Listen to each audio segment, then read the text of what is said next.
ओडिशा गोटे किंतु आपण जो पश्चिम सीमांत रही पश्चिम प्रांत रही आपण चाहते गोटे कोशल राज्य जयनारायण मिश्र कहते देखु गोटे सरकारी प्रोग्राम होता से कैबिनेट मंत्री थिले उपस्थित थिले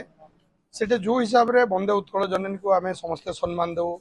जनगण मन अधि को जातीय संगीत ताकू सम्मान दौ किंतु ताकू जो हिसाब से असम्मानित कर खाली पश्चिम ओडिशा ना रे आमे भी दुख प्रकाश करूँ यही टाइप सिचुएशन हेबा कथा नुह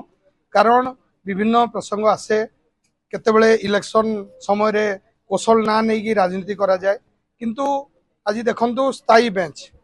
पश्चिम ओडिशा रे स्थायी बेंच गोटे इश्यू अच्छी बड़ इश्यू आज तो जयनारायण बाबू अच्छा सरकारी दल रे से केते थर से प्रसंग उठेले जे स्थायी बेंच टी हेउ बोली आज मंत्री अच्छा सुरेश पूजारी जड़े एडवोकेट से भी से आंदोलन मुख्य नहीं थिले किंतु कौन हुए गोटे विभ्राट करी गोटे परिवार रे आमे 4-5 भाई एकाठी थिबा बापांकर कंट्रोल रे थिबा गोटे खुशी संसार चलथिबो किंतु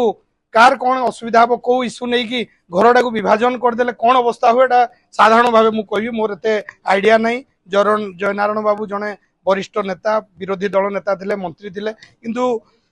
यही टाइप वक्तव्य से जो प्रकार असम्मान कले एटा ठीक जिनस नहीं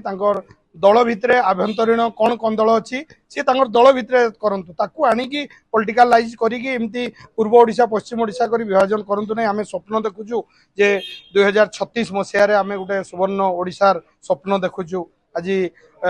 2047 मसीह रे गोटे भारत पाई गोटे स्वप्न देखा यही समय एमती विभाजित करिकी आमको मतिभ्रष्ट करी एमती पश्चिम ओडिशा पूर्व ओडिशा करिकी करवाटा ठीक जिनस नुह प्रगति किए कहला प्रगति कौन होची कौन नहीं सेटा ग्राउंड जीरो को गले जना पड़िबो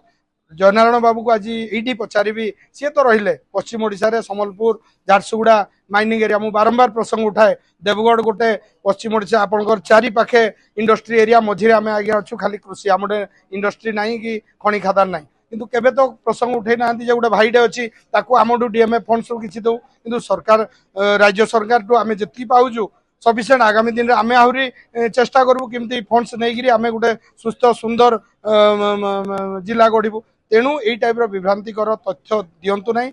आभ्यंतरीण कौन कंदल अच्छी से घर भितर रही समाधान करूँ हाथ जोड़ी बड़ भाई मुझे बहुत सम्मान दिए जयनारायण बाबू को से